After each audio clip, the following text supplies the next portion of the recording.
Hello மக்களே, good evening. Saudi Arabia ஜிசான்லேருந்து தமிழ்நாட்டில் நர்சஸ்லாம் இப்போ போராட்டம் பண்ணிட்டு இருக்காங்க. எதுக்குன்னா அவங்களோட ஜாப் பர்மனன்ட் பண்ணும் அப்படின்னு சொல்லிட்டு. பிகாஸ் அவங்க எல்லாருமே எக்ஸாம் எழுதிட்டு ஜாபுக்கு வந்த நர்சஸ். அவங்க எக்ஸாம் எழுதி ஜாபுக்கு வந்தும் கூட அவங்களுக்கு ஒரு பர்மனன்ட் ஜாப் கிடைக்கல. ஓகே, எக்ஸாமே பார்த்தீங்கன்னா அது பர்மனன்ட் ஜாப் இல்லை அப்படின்னு சொல்லி தான் எக்ஸாம் வச்சிருக்காங்க.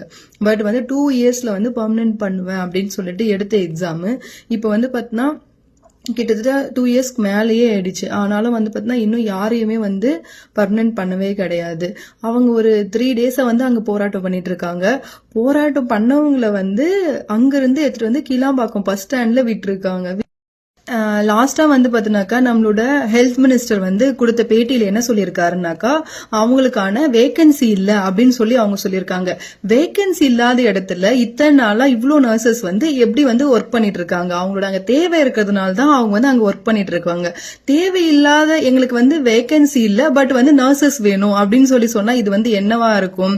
அவங்களுக்கு தேவை பாத்தீங்கன்னா கம்மி சேலரில ஸ்டாஃப் வேணும், அதனாலதான் அவங்கள வச்சிருக்காங்க. தமிழ்நாட்டுல பாத்தீங்கன்னா இப்ப என்ன நடந்துட்டு இருக்கு? ஆக்சுவலி ஹாஸ்பிட்டல்ல 80% ஆஃப் ஜாப் பாத்தீங்கன்னாக்கா பேஷண்ட் சைட் பண்ற ஜாப் நர்சஸ் தான் பண்றாங்களே. பட் சேலரி பாத்தீங்கன்னா அவங்களுக்கு தான் இருக்கிறதுலயே ரொம்ப ரொம்ப கம்மியான சேலரி. இது பாத்தீங்கன்னா எல்லா இடத்துலயுமே நடக்கிறது தான். நர்சஸ் சேலரி ஈவன் நம்ம கவர்மெண்ட் ஹாஸ்பிட்டல் போனாலும் பிரைவேட் ஹாஸ்பிட்டல் போனாலும் பாத்தீங்கன்னா சேலரி ரொம்ப ரொம்ப கம்மியான சேலரி. அதனாலதான் பாத்தீங்கன்னா எல்லா நர்சஸும் அப்ராட் தேடி அதுக்கப்புறம் வேற வேற மாநிலங்களை தேடி பாத்தீங்கன்னா போயிட்டு இருக்காங்க. கண்டிப்பா அவங்களுக்கான சேலரி அவங்களுக்கு கிடைச்சதுன்னா கண்டிப்பா அவங்களோட ஃபேமிலியோட இருப்பாங்க. ஈவன் யோசிச்சு பாருங்க, பிரைவேட் ஹாஸ்பிட்டல்ல தான் சேலரி கம்மியா கொடுக்கறாங்கன்னாக்கா கவர்மெண்ட் எக்ஸாம் எழுதியும் கூட அவங்களுக்கு சேலரி கிடைக்கல.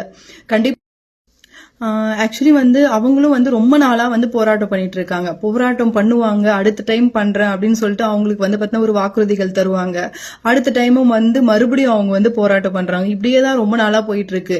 இந்த தடவையாச்சும் அவங்க போராட்டம் வெற்றி பெறும், அவங்களோட வேலையெல்லாம் பார்த்தீங்கன்னா நிரந்தரமா அவங்களுக்கு கிடைக்கும்னு சொல்லி அவங்களுக்கான நீதி கிடைக்கட்டும். எல்லாரும் அவங்களோட சேர்ந்து நாமளும் கடைசி வரையும் நிக்கலாம். நன்றி.